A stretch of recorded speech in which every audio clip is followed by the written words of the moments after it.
Құрметті ұстаздар, оқушылар, бүгін уақыт көшіне кері шегініп өткенмен сырласатын тарих әлеміне саяхат жасаймыз. Тарих бұл жай ғана даталар мен оқиғалар емес.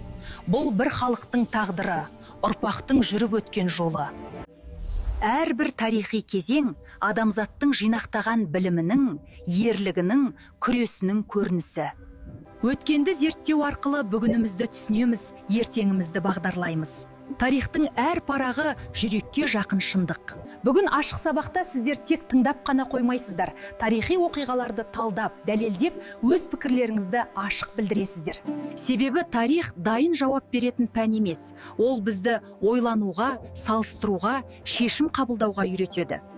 Олай болса, өткеннің ізімен жүріп, бүгінгі сабақтың жаңа бір сырын ашуға шақырамын. Бүгін біз Кенесары Қасымұлының ерлігіне назар аударамыз. Қане бірге тарих сахнасына саяхат жасайық.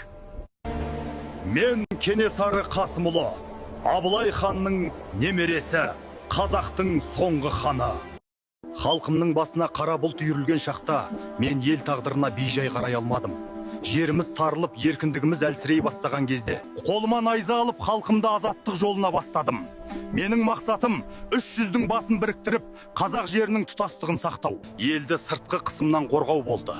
Халқымның әр қарыс топырағы үшін күрестім, әр шаңырақтың ертеңі үшін жанымды қиды дер едім. Мен сарбаздарыма әрдайым ел үшін туған ерлер еліне қорған болады деп айтып отырдым. Себебі мен үшін ең үлкен қуат халқымның бірлігі еді. Мен тек қол бастап қана қойған жоқпын. Елшіліктер жібердім, келіссөздер жүргіздім, қан төгілмес үшін амал іздедім.